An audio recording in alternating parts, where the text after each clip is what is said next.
So this is a podcast. It's called I'm Listening. Brant and I have never declared ourselves expert listeners, nor shall we ever declare ourselves as expert listeners. Only do we value the skill of listening and find it that if people have worked on it a little bit more, maybe this world would become a better place. Is that right, Brant? That's right, Brant. Glad I'm here. And every once in a while, we stumble upon ourselves to find an expert in the world. Josh, if we may use that term for you. Oh, gosh. One day somebody told me, don't ever call yourself an expert. That's other people's jobs. And I've kind of taken that to heart. So allow me to lay that label upon you. Josh, give us a little introduction into your life, your history, and the work that you did and do, please. Okay, I will give you the summation. Expert is tough because this is one of those fields that the more you know, the more you don't know, because it's so huge.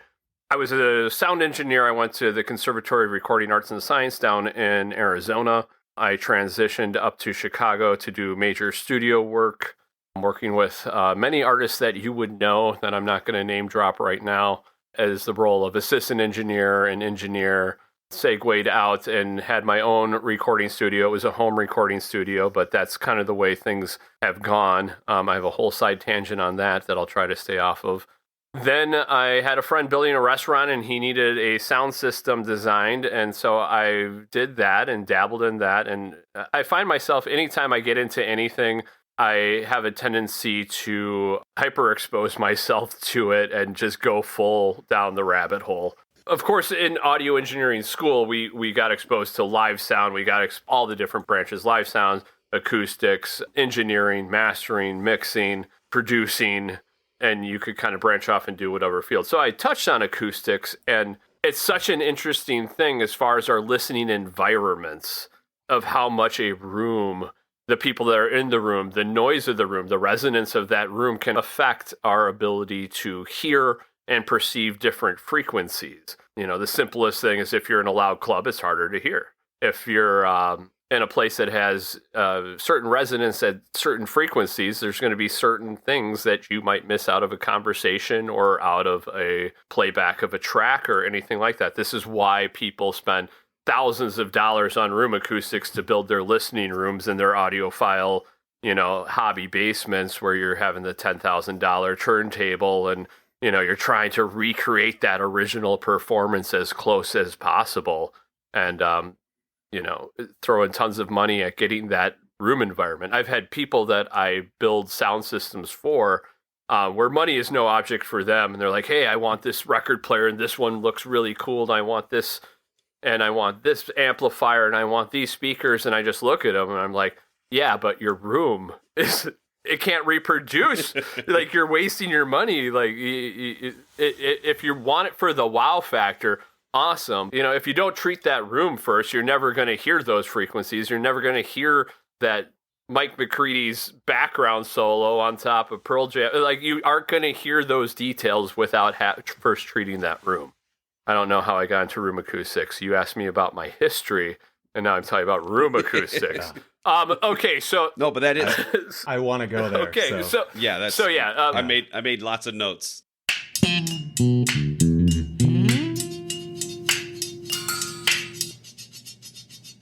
From conversations to the natural world to complete silence, so many of us focus on what's next rather than what is happening now.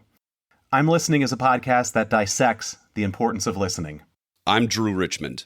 And I'm Brant Christofferson. And this is I'm Listening, a podcast simply about the skill of listening. Conservatory of Recording Arts and Science, studio work at major studios, ran my own studio, got into building sound systems mainly for the hospitality setting. That segued into residential sound systems, whether it's just throwing speakers out on somebody's deck or making a listening room for them. And then got back into DJing, and I've actually really found a really fun niche that scratches an itch for me, and at the same time I can give the client a really fantastic, wedding, because we've all been to the wedding where the DJ is horrible and nobody has fun, and I try to avoid that. So Most of them. Yeah, most of them, exactly. I try to blend in. I try to see what they're reacting to, how they're reacting to, and making a custom mix. Yeah, I just watched our numbers drop. I just saw our numbers drop. Yeah, I said right DJ. There. I said DJ. All the DJs are gone now. That was our primary customer. Yeah, I say to my wife sometimes, I'm like, did you ever in your wildest dreams imagine you'd be married to a DJ? And she says, no, I never dreamt of that. Nice. Yeah. Well, congratulations on all of that. So all things sound, right? I mean, so you've got the engineering piece, but you've also got some passion stuff going too with not only how people are listening and how you work through that, but also what you're playing. All things sound, most things music. You know, why did we bring you here? What were some of the reasons that we brought that in? Is that listening happens in all of these different environments. What we want to get into today is the science and the technology and maybe the psychology a little bit of premier acoustic sound listening in that sense, in that technical sense, but also the human body. That's where I was going with this whole thing. That's what we talked about a little bit. Yeah. What other avenues do you want to tackle? I kind of want to pick up where that piece you just mentioned with being a DJ at a wedding. And you said, just want everyone to have a really good time. It comes down to that experience. And a lot of this has to do with the sound, with music, dancing at a wedding. The audiophile who wants to build that great theater system in his house wants to have a great audio experience. I would imagine to be the same for a restaurant or a home. What got you interested in acoustics and audio and how we experience that? I play guitar and I do not play it well. I need to go further back. When my grandparents asked me, because they were gonna help pay for the instrument, what instrument I wanted to play, I said flute. And I did flute for 11 years and I got really good at it. And I think back, like, why did I pick the flute? Like, as the only boy that picked the flute. Jethro Tull. Yeah, Jethro Tull, who Sir Ian Anderson. I mean, come on. Jean-Pierre Rampal, right? Like, these amazing flautists. But I always think of why I was drawn to it. And it's because it's such a pure sound with barely any harmonic overtones in the odd orders, meaning, you play a trumpet, those are usually like fifth order and seventh order harmonics. It's not in the rules of thirds, like a third octave. The third octave can be much more pleasing to the ear, but pleasing is all subjective because some people prefer the sound of a saxophone, also seventh order harmonics. But what initially drew me to the flute was that pure sound. Growing up, listening to Paul Simon, Steely Dan, all these people that are some of the best produced, engineered masterpieces of the recorded format. Like, I think I was just always drawn to those pure sounds. So fast forward, I'm trying to shed the layers of the being the only boy that plays flute and everything that comes along with that. I pick up guitar. And I'm really enjoying it. And I get in some bands and we're playing loud. We're not very good. We get the money from our gig and everybody's like, oh man, we need bigger power amplifiers. And I was like, well, actually we need a graphic equalizer. So, I was always the nerd. And at some point it dawned on me that I was not good at doing this, but I had good ears, and that maybe my contribution to the audio world wasn't in the creative aspect, but as in the support for that creativity. And so, what I was saying before about major studio going to home studio is the advent of technology made that large recorded format, that huge mixer board you see and all this stuff, that's obsolete. It's great to have. It is still used in major productions, and there is a sense of going to the studio and doing the thing and having this creative space. But our ability to create detection in the audio world has surpassed our ability to perceive it. Meaning we can now do this with zeros and ones instead of having to have a fully analog source reproducing. And that's great. That's how you get Billie Eilish coming out and making just this banger album in her bedroom. Like, I fully believe that artists shouldn't have that barrier of price of entry to be able to be creative.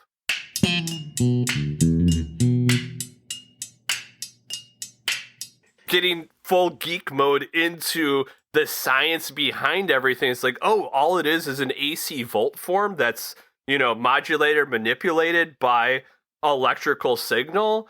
And like, okay, this is, I started building microphones. I wanted this something called a C12 microphone, which is like one of the holy grail microphones, the U47, the C12. To get a vintage one is $10,000, But then I realized, oh my gosh, I could solder this together and build it for about $1,000, and that's sitting at my friend's studio down in Chicago now. I mean, major. First off, no one just says, "Oh, I could just build this with a solder." Yeah. Okay. You've got this specialty, this drive for this specific thing. I have the drive, but I'm standing on the shoulders of giants because there's other people much geekier than me that took the time to like put it on the internet. Me and Kyle built our restaurant. Like, I'm up there at night, like how to move load bearing member and pass inspection. It's like it is out there. If you want to do it, it is out on YouTube. Yeah. Somebody has done it. Like, okay, what does a cold solder joint look like? Okay, that's what it looks like. I want to avoid that. Okay, and this person said buy these capacitors and these resistors and wire them up this way. And I think my best skill is probably research and implementation, and so how that goes to sound is, I mean, there's nothing more beautiful outside of human connections and love and everything like that than music. Music is a painting that evolves over time, right? I mean, how much better can it get than there can be a great photograph, there can be a great painting, there can be a great piece of art, but one that changes throughout time and can change your mood, and it's just like that sense of smell that can instantly take you back to grandma's house in 1992 when she was making crab apple jam. That song can bring you right back to that moment in your life. You can reflect back on that. You can think of the people that you were with. It's amazing. There's nothing to me that's more amazing than that, other than the human connection. And I think the two are intertwined inexplicably. That's why it's been something that's been created, traced back through all regions of history. Apply that now into being a restaurant owner. Mm-hmm. So you're still creating an experience. Yes. There's food involved, but it's not just the food. Kind of like you said about that memory of grandma's kitchen. There is that creating that atmosphere. Talk to me about creating an atmosphere for a restaurant or any other place, a park, a living room, what have you. Let's hit restaurants first. It's as simple as this. I took a trip to Vail a couple years ago for my 40th, and all I had ever wanted to do was snowboard out in the mountains, because I've always been a Midwest skier, snowboarder. So we went out there, and it was an amazing trip, amazing people. So you're going from this very natural, amazing reckoning with the force of the mountain and the sounds that come with that, and you get off and you're in Yuppieville but then you go into this one little cafe called Two Arrows, this coffee shop, and the music that they have blasting completely changes your feeling, your vibe, everything about it. The uniform, the way the staff are interacting with you. Is it formal? Yes, sir. No, sir. Like, yeah, absolutely, we can do that for you. It completely changes your mood and your experience that you had there. And I found myself going to that coffee shop almost every single day. I loved it. So in the restaurant world, I started at a nice restaurant and just kept on going higher until I was general manager of Michelin star places, James Beard awarded chefs, and top chef winners, and all of these things. I was in a 3-piece suit every day, and the music was classical or that sort of stuff. Well, coming up here to Door County, us wanting to take our lives into a more simplified direction, we chose to do pizza. None of us have culinary experience, so we chose pizza. Well, pizza screams great music to me and a great vibe. So we're kind of trying to do a highbrow, lowbrow thing where the space is refined and elegant. We spent a lot of time thinking about the acoustics of that. I have a wall in there that is exactly how you build a studio. That's rock wool, 2 inches of rock wool insulation, and then floated out in front of that is some diffusers. And I have a record player there, so I get to bring in my records and play an album front to back, which I'm a huge proponent of, because spending all this time in music studios and seeing how much thought goes into creating an album. What song do we start with? What do we end with? Where do we want to take this?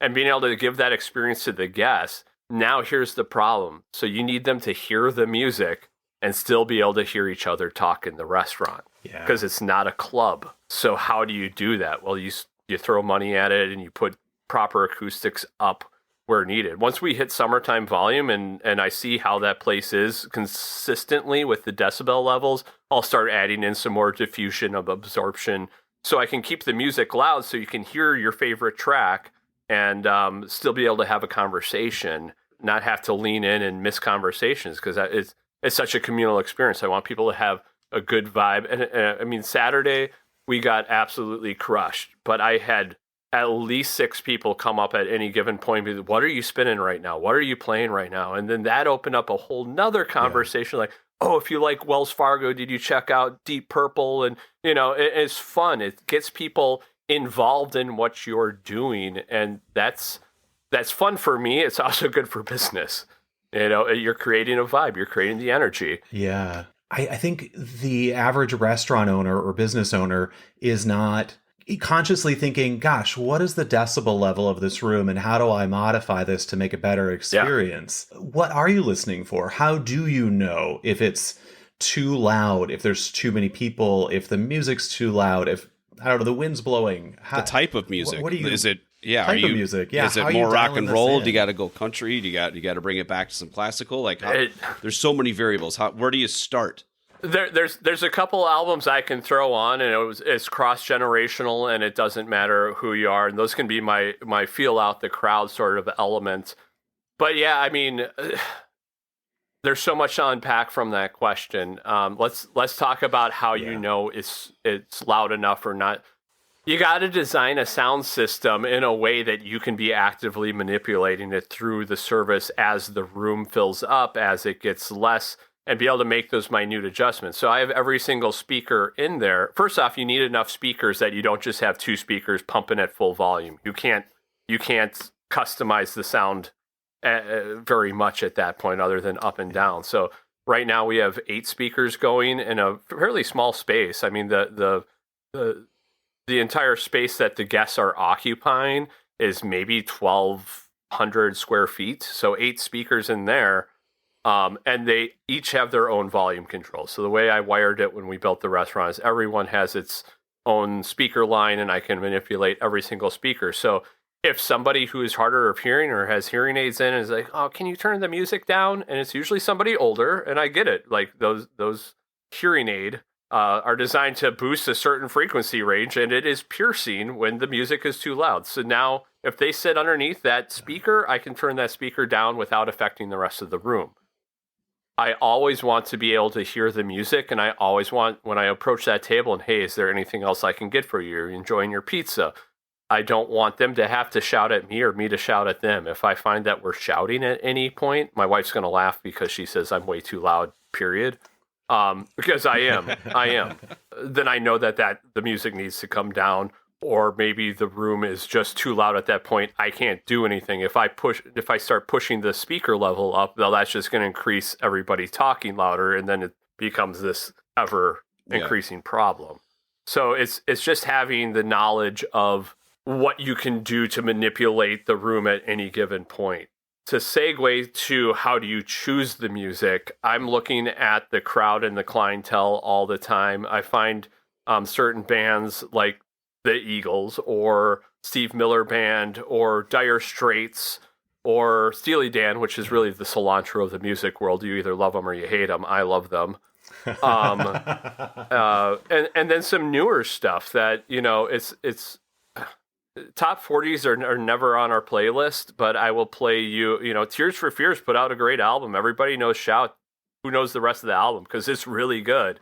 So for that demographic, for the people that might be enjoying Shout or that 80s vibe or that new wave vibe, well, you're going to listen to the whole album. You're going to come away with an experience of like, wow, I did not know how great that album was. And so seeing how people react to those selections of the tried and true albums kind of shows me, are we going to Radiohead? Are we going to Wells Fargo? Are we going to Phoenix? Are we going to Little Feat? The band. If they like Little Feat, they're going to like the band. If they like the band, they're going to like, and you go down that rabbit hole. So you've got this kind of this trifecta of the kind of the DJ world in terms of the actual music selection. Mm-hmm. You have the engineering, the hardwiring, the volume controls, the type of speakers, how it's all. You've got that, what I would call that more of that technological hardware component expertise in that sense. And then this third thing, the selection of the music is one thing. There's a lot of songs out there in the world and a lot of albums. You got the engineering, but also it's the human connection.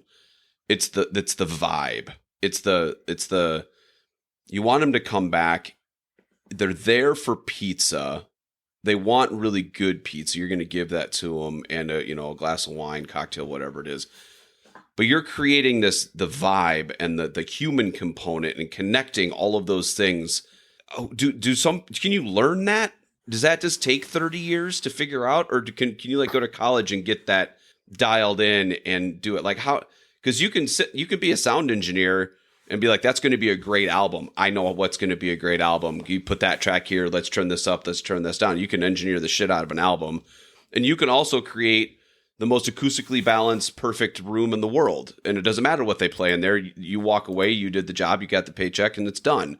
This is an ongoing, constant cycle. Every night is different because of the human components. Can you talk to a little bit about humans and how you get that kind of that tertiary component of the human being involved in this? I think it goes back to that researching everything down the rabbit hole also applies to evaluating and over-evaluating everything all the time and seeing how all these little intangibles, all these little micro interactions all affect each other. So it's tough. You have to be actively evaluating everything all the time to get to that to that point. That's a lot of work. And it's just happening in the background. And I'm by no means the only person that's done this. If anything, I've learned from being in other spaces and experiencing it myself as the consumer or the end user, and like, well, how can I do that? It goes right back to that microphone. Well, how can I do that? How can I make that work for me?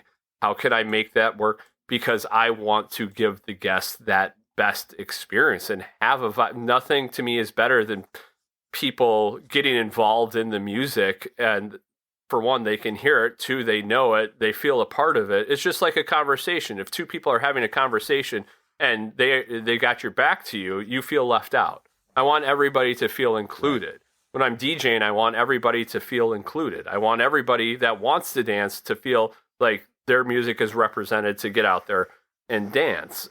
Even when I'm talking to my staff, I'm like, it's okay to have the conversation about this new thing that's happening up here on the peninsula or this other thing. But like, turn to the guest and ask their opinion, because they're listening to you. Everybody can hear. That's the other thing with having a really good acoustically engineered space is you can hear everything. And I also tell the kitchen staff, and I'm part of that as well, is like, watch what you say, because like they can hear it out there. I had somebody like making a dog sound, and the person on the other side of the room is like, is there a dog in here? And I went back to that individual. I'm like, see, they can hear you. They can hear everything. So when you're having that aside conversation, don't have the guest feel excluded, and opening up that ability to have that conversation. It's not me talking to this person that I see every single day of my life. I'm welcoming the guest into our world. We had a comment, I think, on a Google review that's like, it's like going into Cheers, where we try to involve everybody in that. And to involve everybody into that, you have to have a space where you can hear everybody. I like it. Yeah. So you're really looking at that social atmosphere, and part of that social atmosphere is, how do I make people feel like they belong? Yeah. I love that. Totally. Okay, so we're designing this space, we're managing this space, looking at this social atmosphere. What are maybe, I don't know, some of the unexpected challenges you've run into when looking at sound design? Like all of a sudden the bathroom fan goes off or the furnace kicks in and you're like, wait, I didn't think about how that was going to influence what's going on with this setting. The semis going up and down the highway and the loud cars and all of those things. Right. You can only control so much that you can control. At some point you have to let go and say, we've done our best. The fans that were chosen for the bathroom are the Panasonic Whisper Quiets. You can't even really tell that they're running.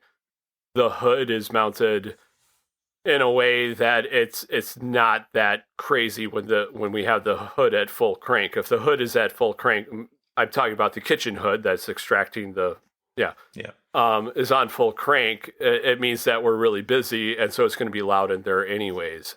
The intelligibility of the human speech is all in that 1 kilohertz to 4 kilohertz range.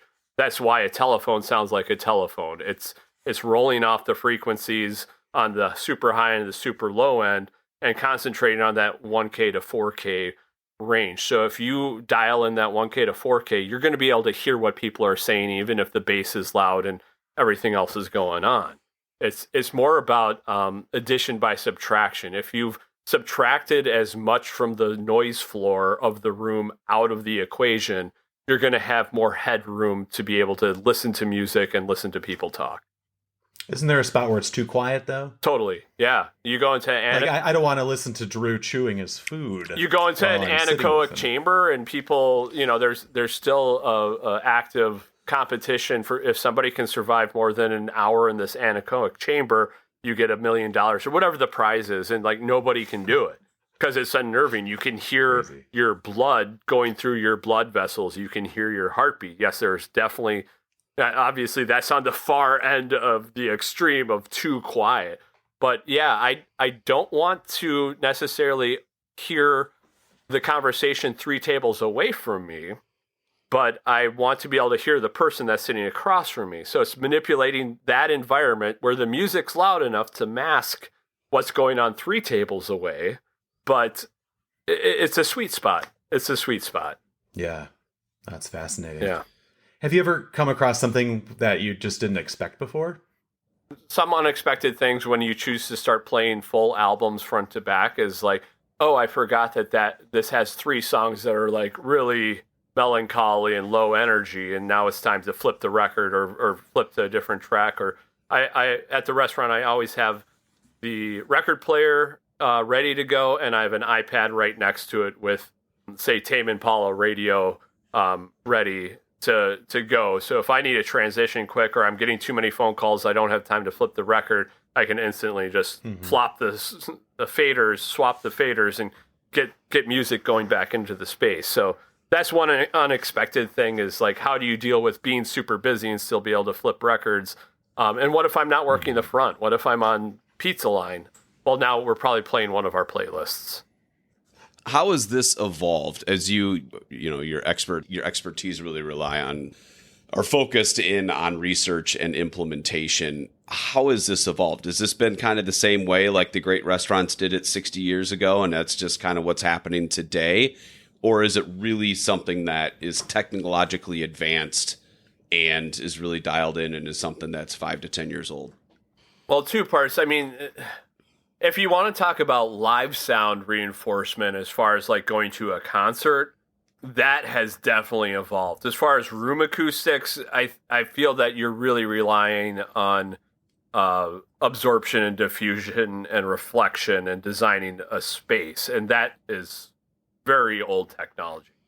But I mean, if you want to talk about live sound and what in the DJ world and that sort of stuff of technology and how that's changed, absolutely. Yeah. When you go to a venue, let's just say the Pfizer Forum, they do sound really great. It's something called Smart Analysis software came out many, many, many years ago and allowed us to start time aligning the speaker arrays. So if you ever go into one of these concert venues and you see these speakers that are all hanging kind of at an angle, what they've done is you have the backfill from the behind the drummer. Those are the furthest from the audience. So those speakers fire first, and then by the time it makes it to the stage, that's where your bass arrays are. Those fire, and then these speakers that are hanging at that parabolic angle, they're all firing at different times because they're all designed to hit the audience at the same exact time. So it's creating this massive sound wave that's all hitting the audience at the same time. So, the speaker closest to the front row, that's going to get there really fast. The speaker that's designed to go over the top and hit the back of the audience. So that one actually needs to fire first, right? Because that is the longest distance to go. The longest distance, sure. And same with these back. So you're like aligning it with these things. So if you've ever done a sound alignment in your house, anybody that has Sonos equipment at their house are going to be familiar with this. So, anybody that's out there, when it asks you, do you want to analyze your room, always hit yes. And it starts emitting these test tones from all your speakers. And it tells you to take your iPad or iPhone and walk around the room. And it's actually the algorithm inside what's happening right there is it is measuring the acoustics of your room. So it can then time align those speakers to hit your primary listening position at the exact same time. So maybe you don't have a studio environment in your living room. Who does? But with their room analysis, they can get you 90% there without you having to treat your room. It can tell this room is resonant at 400 hertz and there's a peak here at 400 kilohertz. So we're going to scoop that out. And this speaker needs to fire 3 milliseconds before this speaker. And all of a sudden that whole sound image comes to you at the same exact time. And you get this immersive soundscape. It's the same thing that, these little earbuds are doing, the AirPods with their active noise cancellation, which is a whole nother wonderful genre we could go into. And that's the only way I could say there is really new technology in some restaurants, like very high-end restaurants or people that have spent thousands and thousands and thousands of dollars on their room. They can actually help noise cancel in their room. And that's by just generating the inverse frequency to what is happening in the room in real time. And you can actually quiet a room. So that's the only way I can think of how is this a new technology as far as rooms, people's houses and their listening environments, headphones, or restaurant spaces is doing active noise cancellation, which is the price to enter into that for a whole room is high, but they're starting to do it, like with Sonos and these prosumer level speakers. It's really fascinating. That is really fascinating. Oh. Do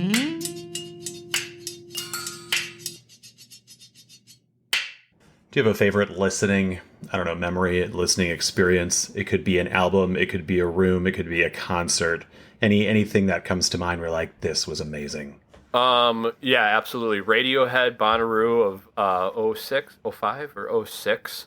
Amazing sound experience. That was they were the headliner of the closing day.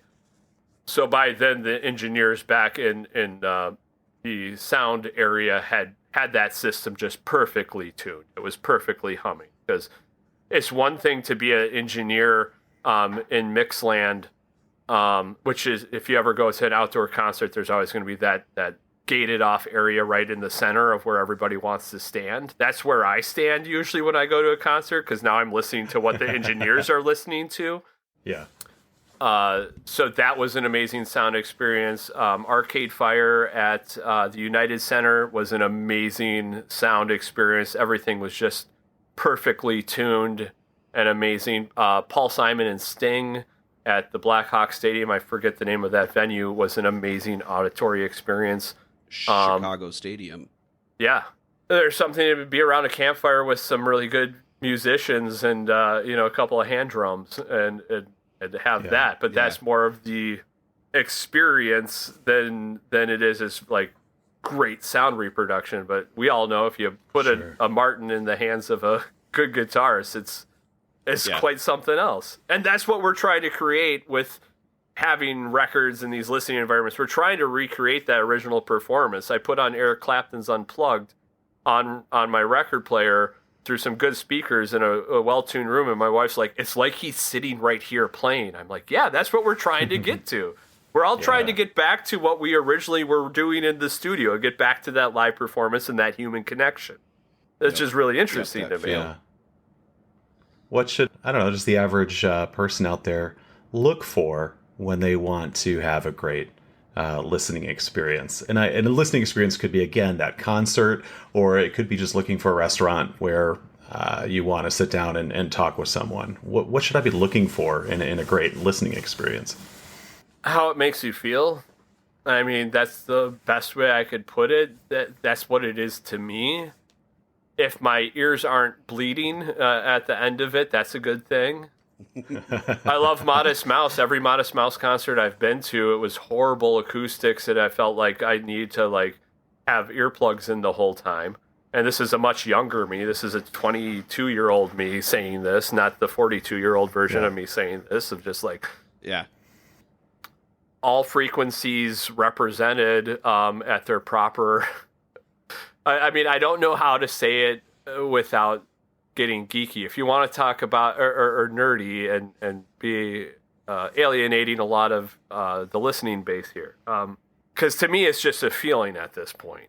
You know, I hear it, I'm like, that sounds really good. That's really good. I can also tell you like, oh, that, you know, that's probably a Bang & Olufsen speaker, you know, being driven by, you know, you can hear the difference between a Marshall amplifier and a Fender amplifier. So it's all subjective. You know, if I was at a rock concert or versus pop punk versus I'm at the Chicago Orchestra, like I want a different experience. So how does it make me feel for that genre?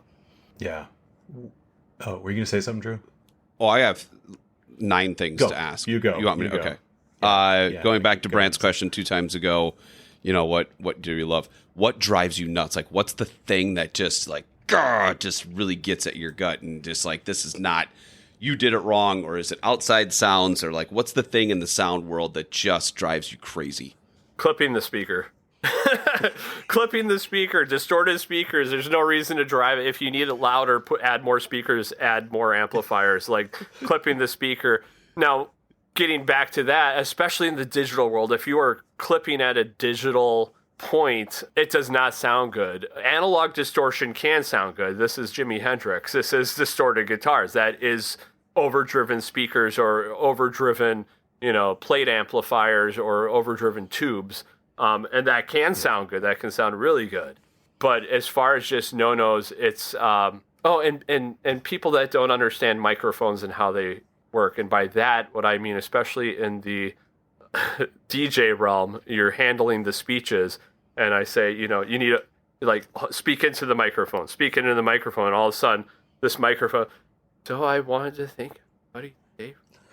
Like I can't, as an engineer, I cannot help you. I've literally had a person come up, the officiant, a friend, and you know, I'm doing a mic check. I'm like, just speak at the normal volume you think you're going to be speaking at. And he's like, okay, everybody. And he said some expletives and some other things, and he's having a lot of fun with them. I'm like, okay, cool. This guy's boisterous. And he gets up there and he's holding this microphone down by his belly, and he's like, and everybody's just looking at me. So yeah, that's my biggest pet peeve, is not holding the microphone close enough to your mouth when you're talking.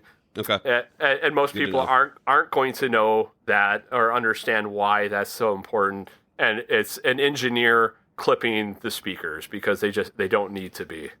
See, Brant, when we started this, we wanted to make the world a little bit better place. Those are 2 things. People, listen. Yep. Listen to I'm listening. Those are 2 things. Yep. You crank your music so loud that the speakers are popping all over the place and cracking out and not stop it. Just stop. Stop doing that. There's no reason to do that. Josh said, go get more speakers. That's all you need. Just go get more. Just go get more speakers. Just go get more speakers. And on the microphone, we did, Brant and I, when we used to work together, we had a lot of microphone work. We were talking, we had bad sound systems in large old camp buildings, and talking to lots of people and teaching people I kind of had 2 things. I said, hold that microphone close to your heart because you love it.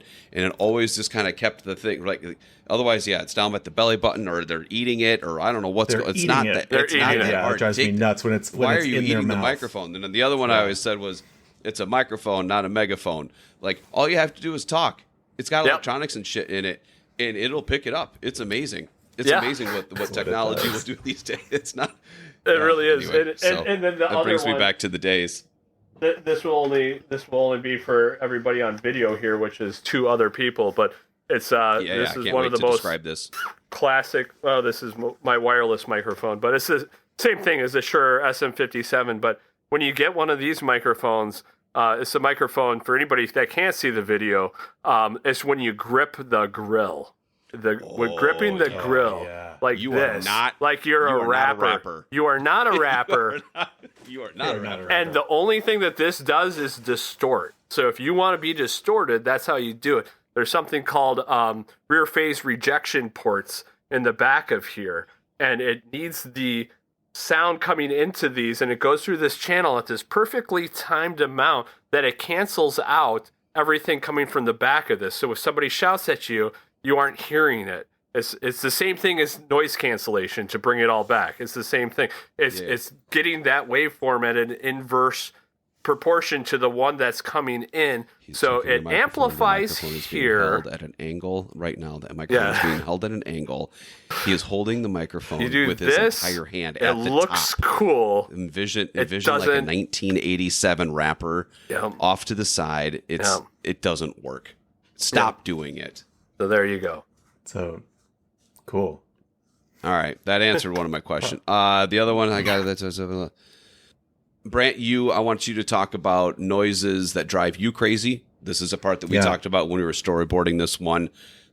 I've got a couple. We just recorded one of our going into season 3 here. We recorded a podcast about sounds that ultimately drive us nuts. Other people's cell phones going off.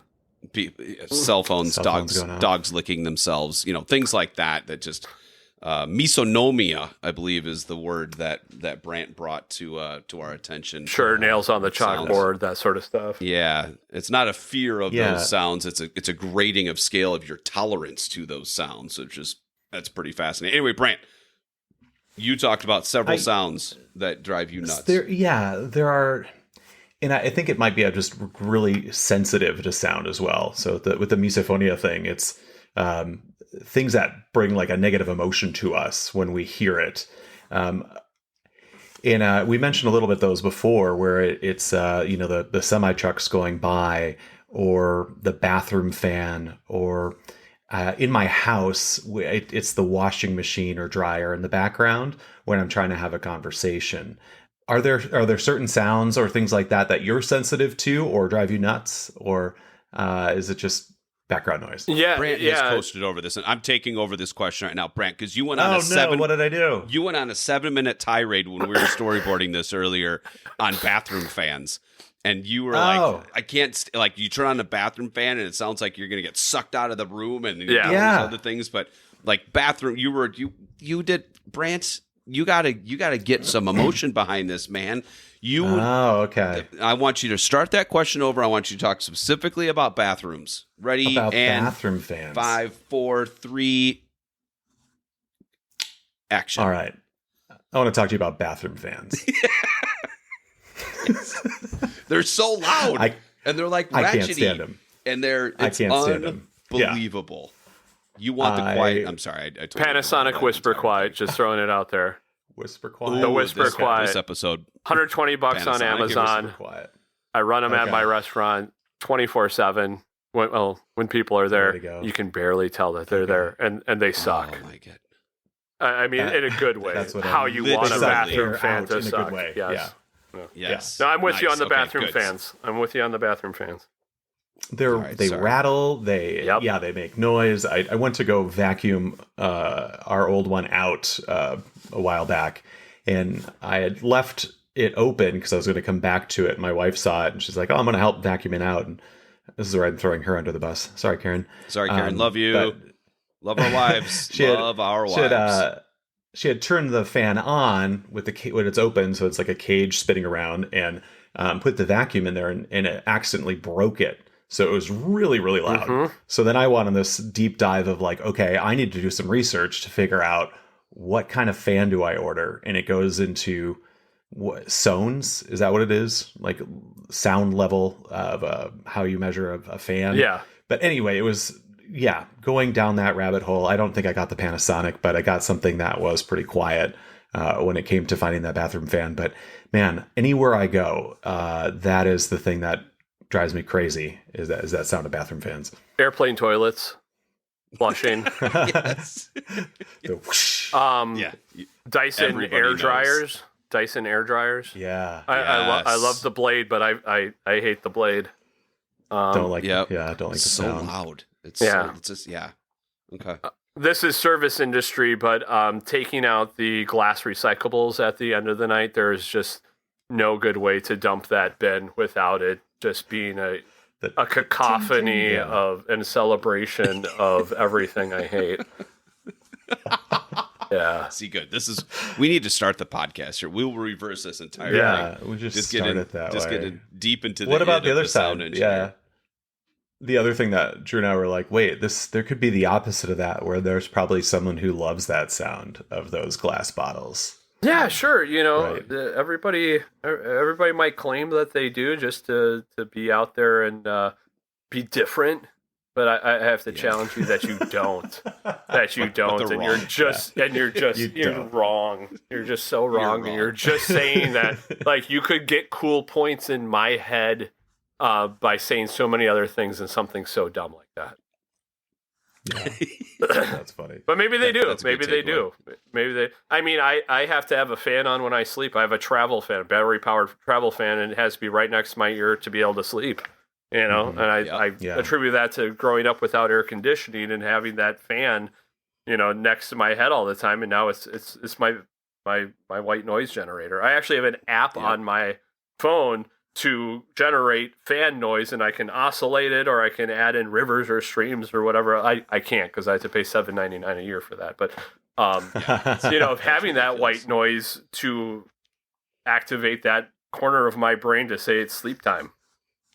Yep. Yeah. Yep. I do that for work when I'm working just here by myself. And you need I'll to turn sleep. on restaurant noise in the background when I'm working, just to have that ambiance. Like you can't. Oh, really you're not hear joking. What people are saying. You're not I'm joking. serious. Wow. Yeah. Okay. Yeah. Cool. And Respect. you can turn up or down like the noise of the plates, or the noise of talking, or the noise of people walking, or whatever. But yeah, that's my noise when I'm working. Oof. That background noise. Wow. That sounds like PTSD for Sounds me. like work. Yeah. PTSD. It's like, why would you want to listen to that? oh my gosh. So we've got acoustics, we've got sound, we've got the human component, we've got things that we love to hear, we've got things that we don't like to listen to. We've got this balance of how important it is for people in certain settings to be able to have a conversation. Brant and I talked about this a little bit earlier. You were talking about rock concerts. You go to the FISA Forum in Milwaukee, you go to United Center in Chicago, you go to these massive venues, 20,000 people, and you're not there to necessarily have a nice conversation with your friends. You're there to listen to the music and experience the show. So you've got to find this balance. They're not going, wait, maybe in the middle in section 207, those people will want to talk during the concert. No, man, you're there to do that. If you want to talk, go somewhere else. But in a restaurant, it's not like, no, you don't talk at a restaurant. So here's all this. You got to balance out that human emotion. It is a constantly moving variable because of the number of people, the age of the people, the type of people. You've got to be able to gauge that human component. The same thing with weddings. Is it early in the night and a lot of the old people are there, and so you kind of have to chill out versus what's happening about 11:30. Those types of things. All of this comes down to listening, which is why we have this podcast. And I think what I like about this conversation, and maybe this is getting into my takeaway a little bit, is Josh, you have to listen while listening. Mm-hmm. And what I mean by that is you have to have an ear and an attention to the detail of specifically your restaurant, your room, your environment, whatever that is. You have to be listening to what's happening there so that you can control what they can listen to. And you also have to listen while you're listening, meaning I am listening while we're having that conversation, and in the 50% of the horsepower is like, is this music too loud? Is it too soft? What song's coming up next? Oh my gosh, can I wrap up this conversation so I can go and flip that record?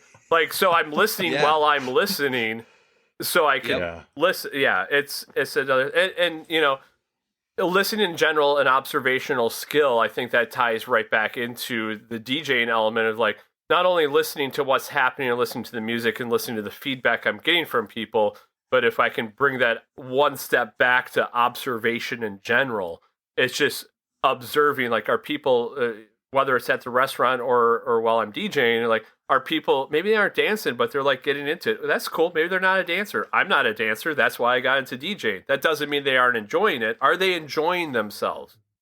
And so observing if people are enjoying themselves and understanding what goes into that enjoyment is being able to, at the restaurant, have the conversation and still be able to catch a new tune they've never heard before or one of their favorite tunes. And that opens up a whole nother segue for them for conversation. Yeah, that observation piece. That's a key, and that is a theme. When we started talking about this early on, as Brant and I have had these episodes and these conversations and met new people and done all of these things. When it comes to listening, your perspective, your ability to observe what's happening around you is such a tremendous component to listening. And I know the words come out of my mouth, and I go, "Well, of course, you idiot." But it's not the case, because people are really shitty listeners. And when you think about that and they don't care about it, they're probably not really focusing in on and observing their environment and trying to figure out how to best handle these types of situations.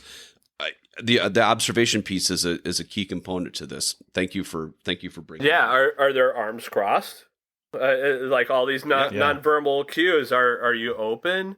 Are they open to you? Are they open away from you? Like, how, because all these things indicate if somebody's open to the person they're just talking to and you butt into the conversation and they don't open up to you, you need to read the room and know, like, hey, cool, I just dropped that one-liner, that quip, and they appreciated it, but this is my cue to exit the conversation. Yep. They're talking about something bigger than me. I tried to get them involved. They don't want to be involved. They appreciate that I'm acknowledging them as fellow humans, but dude, I barely know. Can you get away from me right now? Yes. Yeah. Well, do you ever just you could be the DJ with subliminal messages behind the scene of people who are talking, and you're like, okay, this isn't going well. I'm going to turn this on for them and drive them out. Gentleman in the blue jacket with the red trim, get away from her. She does not like you. She does not like you. These two are on a first date. I'm going to turn on some romantic music. Oh, you can edit this back into about noises that we hate. Noises that I hate is people talking at a concert that you've paid for. You paid to go listen to the music. And then further, it's okay if you're at Billy Joel and you're singing along with Piano Man. That's okay. We're all okay with that.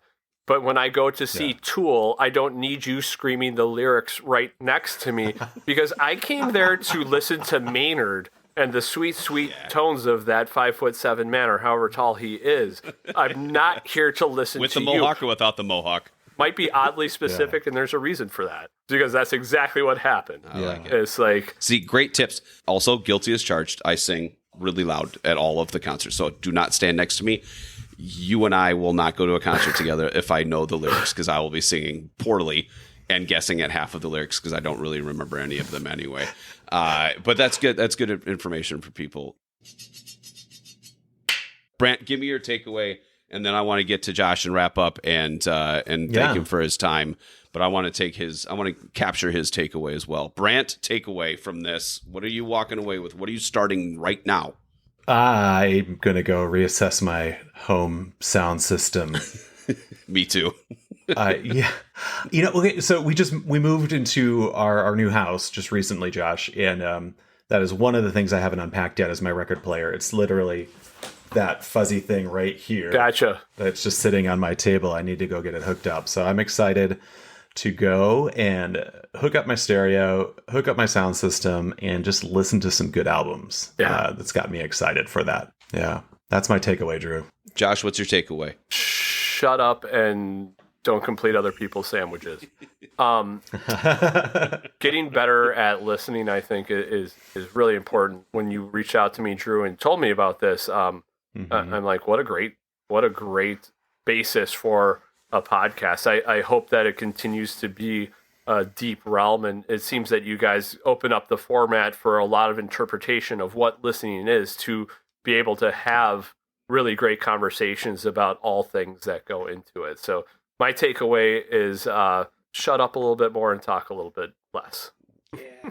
But I'm always passionate about what I want to talk about. I want to tell you. I want to. That's good. That's good. Yeah. It's there are really good ways to do it. We all know that person who's really, really good listener. They're probably also a really good storyteller and probably also make you feel really important in the world, right? They have these attributes that they can do that. Are they really scientifically thinking about it? Maybe they've got enough feedback in their lives, but usually they're just kind of that, oh yeah, he's just or she's really just genuine, or they really care about me. They ask questions about me. They're not just telling me about themselves and all those things. They're also really good at shutting up and just listening. And that's part of it too. That's part of the deal. That's part of it. Yep. Yeah. Thank you for joining us today. Your takeaway. Oh, I think I already did. Didn't I already do a takeaway? What the hell did I take away? No. Oh, man. You know what? For the sake of taking things away, the importance of the vibe, some people have it and some people don't. And creating that vibe in your house, in your store, in your car, in your restaurant, wherever you are, whether it's the visual components for sure, but the music. You can walk in and just go, this place has the vibe. I don't need to sit here for 15 minutes to figure out if it has a vibe. It's about 4 seconds and it feels right. It sounds right. It looks right and everything. The intentionality behind that, the science behind that, the technology, all of those things that go into making sure that it sounds right, that it feels right, that it looks right, the right music. I have a true appreciation for it. I feel like it's kind of, I love gardening. I feel like it's kind of like gardening that you get it figured out on your last day, and that like I have such an appreciation for the long process of those things, of always tweaking it and changing it and going, that's not right. Yesterday it was right. Today it's not even close. I don't know what the hell I was. That sort of thing, that process, and just always moving forward with it. That person over there always does it better than me, but that person over there is always better. They're the best, and why? Because they're always striving to get better too. Like that constant drive to get the sound right, to get the feel right, to get the vibe right. I love that. That's what I'm taking away today. Like, go work on your vibe, people. Go work on your vibe, and it's gonna like get cooler. Is that it? Is that the summary? Get cooler.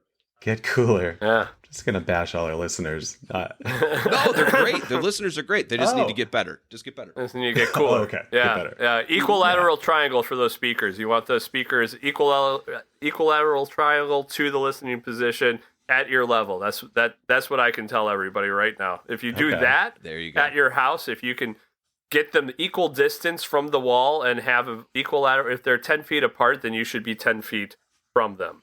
You know what I mean? If it's 12 feet apart, that gets you in it's really cool. In the studio, you have these near field monitors that are really close to you. And if you're back here, you're not in there. But if I'd take the musician and they'd always be on a roller chair, and I would just roll them right into the sweet spot. Right, and it takes it from like sounding good to immersive, where you get that 3D soundscape. Nice. So yeah, that's the number one piece of advice I can give for speaker setup unsolicited. Yeah, I love it. I am excited to go set my speakers up now. Yes, there you at go, ear Brant. level. Tweeters should be at ear level. Tweeters at ear level. Ear level. Yeah, bass is omnidirectional. High frequencies are very directional. I'll send you some videos later, Josh, to see if I did it right. Okay, I love it. If it sounds good, it is. Hey, man. Hey, thank you so much for joining us today. Really, really appreciate it. Thank you. Yeah, guys. Josh, it was great meeting you, man. Yeah, you too. Thanks so much. In the description of this podcast, you will find more information and a list of any of the sources that we used. This podcast is created and produced by Drew Richmond and Brant Christofferson. Editing by me, and the I'm Listening theme music by Drew. That's me. That's you. Brant, I will talk to you later, my friend. We'll see you next time. Yeah. Have a good one, Drew. Bye, Brant.